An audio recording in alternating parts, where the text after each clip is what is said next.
Well, in this episode, I want to expound on a thought that was brought about in our last episode, which was part 2 of Build Bridges, Not Boxes.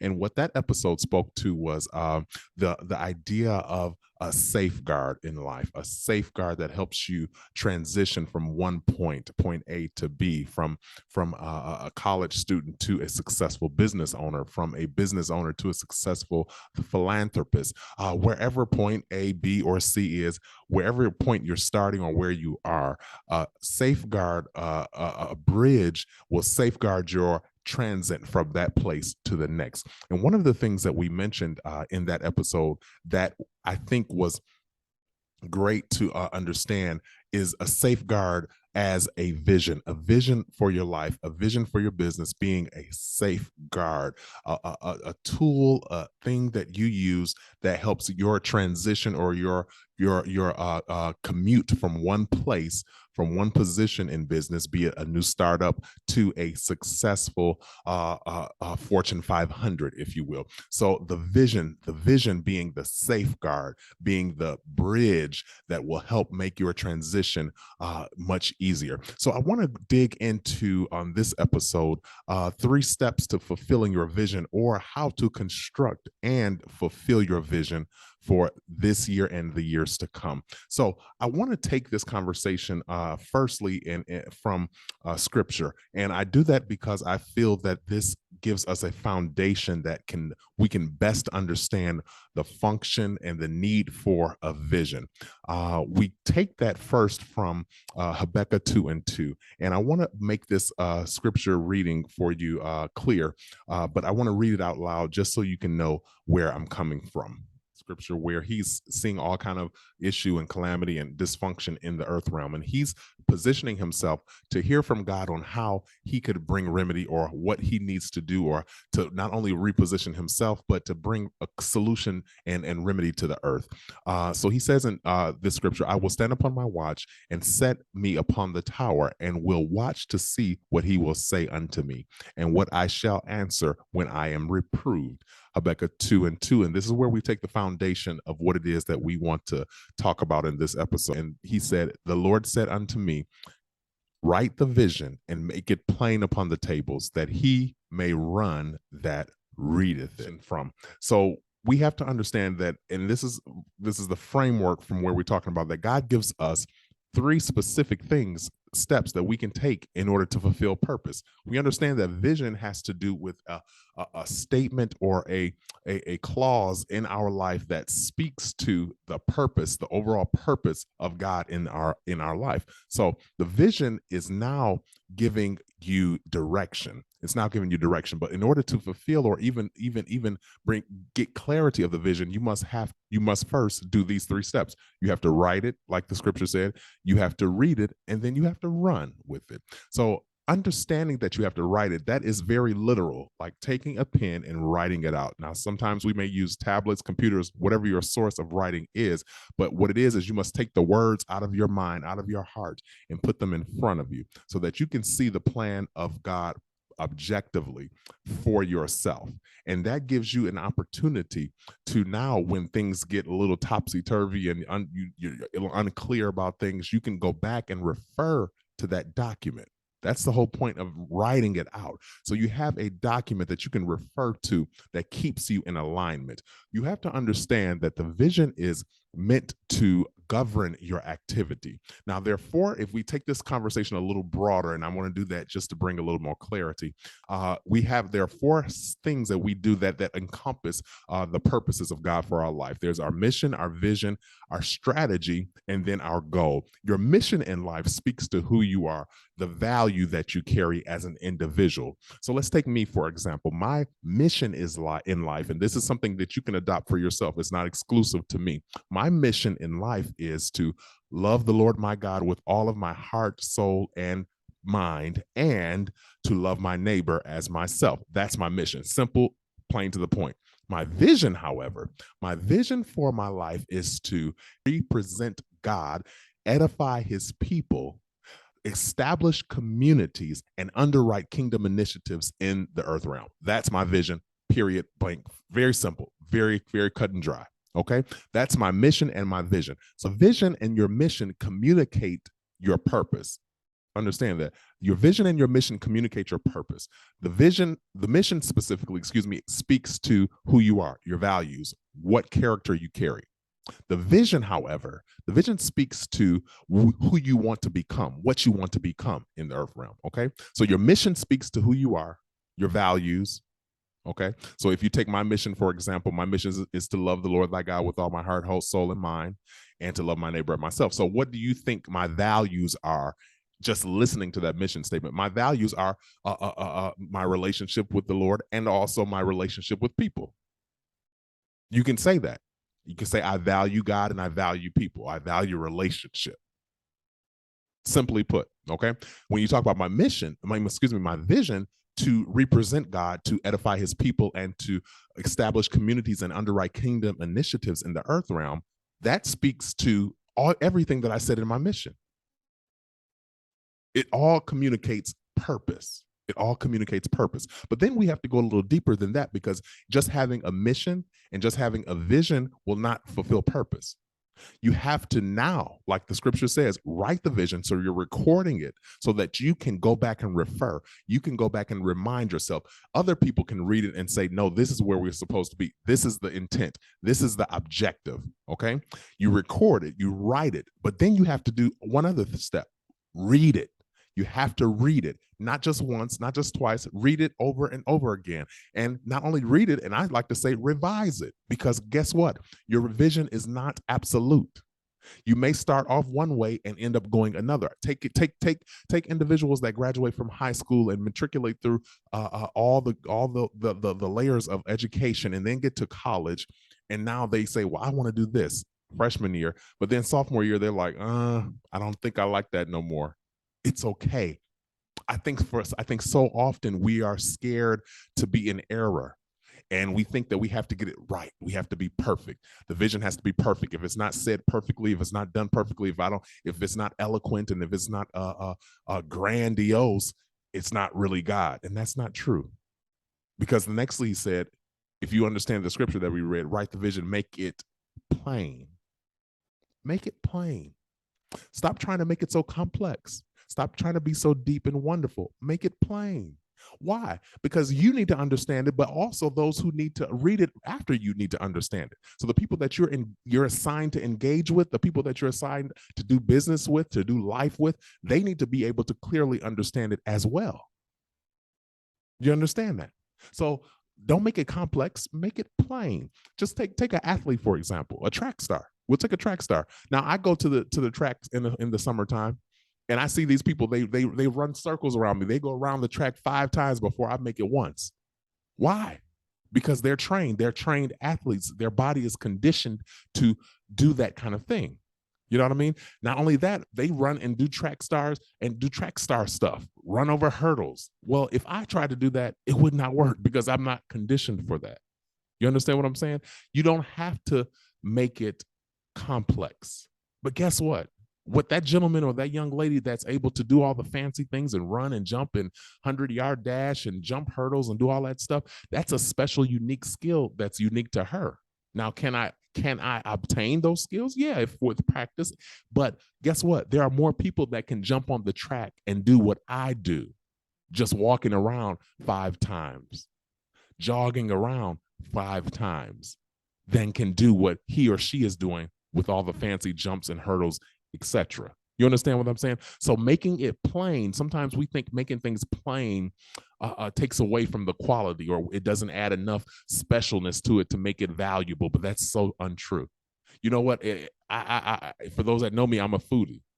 And there are so many people that do so many great desserts and so many beautiful cakes and fancy things. I mean, peach cobbler cake and banana pudding cake and strawberry cheesecake cake. And I mean, when I say cake, I'm talking about strawberry cheesecake in the middle of a regular cake. Very so complex, but beautiful and creative and all those things. But guess what? And I know there are many people like this also, still appreciate an old school plain pound cake. No icing, no glaze, no powdered sugar, no pecans, no syrup, all that other stuff that people put on it. Just a plain pound cake. I still appreciate that. I still see value in that. You get what I'm saying? So don't think that your vision has to be complex in that if it's not all glorious in your eyes. And most times that comes because you're looking or through somebody else's lens, because you're trying to see yourself through somebody else's lens. You're trying to position yourself in the way you see someone else. So you value X, Y, and Z person, and their life is so grand and they have this big vision and big thing. So you feel like you have to do that as well in order to achieve. And that's not true. That's not true. Write the vision and make it plain. Even some of the largest companies that do big business, guess what? You go into the inner workings of their operation and you read their business, their vision statements, their mission statements. It's plainly written. Why? Because individuals that come from across the country to work for them need to be able to understand it, just like those who studied in Ivy League college. You get what I'm saying? So write the vision. The step 2 for that is to make it plain. But then you have to read it. And not only read it, you have to run with it. And that's where we sometimes get off track, because we get to the run part and we get winded, tripped up, all of that stuff. But guess what? The vision is recorded so that when you start to make that run and you start tripping over gravel and getting your toe stumped and all that kind of stuff, trying to get to your destination, you can stop, take a break, take a breath, and read the vision again to make sure that you're on the right path. So your vision and your mission, the mission speaks to who you are, your values as an individual. The vision speaks to who you want to, or what you want to become. Okay. But then you have 2 layers under that. And that is, next would be from mission to vision to strategy. The strategy calculates your position. So if your mission and vision communicate your purpose, then your strategy calculates your positioning. What is the strategy? The strategy is the steps you need to take to fulfill the vision. The steps you need to take to fulfill the vision. But after that, you have then your goals, which also calculate your positioning. The goals, however, they measure your success, how successful you have been in accomplishing that vision. So let me say it again. Your mission speaks to who you are, which is meant to keep you in check. The mission is meant to keep you as an individual in alignment. So when things start going great and you start getting, or you need to be reminded of who you are, or things are going beautiful and you need to be humbled, you can always go back to that mission. So when things are great and you got all this money and resources and relationships and opportunity, you have to go back to that vision and say, okay, what was my, back to that mission and say, what's my overall mission? To love my neighbor as myself. So that means when I get to a position where everything is grand and you have all these great relationships and people just knowing your name across the country and you can just enter any door and they know who you are, if you forget to love people, now you have lost sight of the mission, your mission for life. You've lost sight of your mission in life. See, the vision may change, but that mission should always speak to who you are. It's a little bit more absolute than the vision, because the mission is speaking of you, your character as an individual, the makeup of who you are. The vision speaks to the activity for a said period. Okay? So you have your mission, which communicates purpose, which establishes and helps you to be reminded constantly of who you are and your purpose in the earth. Your vision, which communicates purpose as well, but it has to do with the purpose of a said period of time. So the vision says, this is what we're assigned to do in this dispensation, or in this period, or in this moment, or with this business, or with this relationship. You get what I'm saying? The vision then helps you to identify a strategy, which is the steps that you will take to get the vision fulfilled. And within that strategy, you set goals. And the goals say, okay, we've accomplished this. We've accomplished this layer of success in this vision. We've accomplished this layer of success. So now the more goals you accomplish, now the more successful you become in fulfilling the purpose and ultimately the vision that you have for your life. Let me give you an example. So let's say you have a vision of creating generational wealth through home ownership. So you say, I want to create generational wealth for my children and their children through home ownership. So how are you going to fulfill that? What is the strategy that you're going to take to fulfill that? Well, you may say, I'm going to save some money so I can have a down payment, so I can have all of the things I need, funds I need to fund this vision. And then I'm going to build relationships with some experts that are in the field, that understand it, so they can help coach me along. That's the strategy. Your goals then are what? I'm going to work more hours. I'm going to, so I can make some more money. Then I'm going to maybe take on a little side job, cutting some grass to make some extra money. And then I'm going to seek out people in my life, in my circle, that may know individuals that are in the field that they can introduce me to, so that I can have conversations and get some information on how I can best achieve this goal. So you have a vision to build generational wealth through home ownership. Then you have a strategy, getting and acquiring more money in the immediate time so that you can take care of that purchase. And then having the relationships that can help you, support you in that purpose. And then you have your goals, making more money, going to work more, taking more hours, getting a side hustle, meeting new people. All of this works to help you fulfill the vision of establishing generational wealth for home ownership for your family. That's just one example. That's just one example of how you can take your vision, break it down into a strategy, and then set goals to support it. Keep in mind, and this is where I want you to start, for those who've never worked this out in your mind, you've never worked this out in your head, you have to start by asking yourself a question. And when I say start, how do you define your vision? How do you calculate your vision? Okay. Start by asking yourself just this simple question: what do I want? What do I want?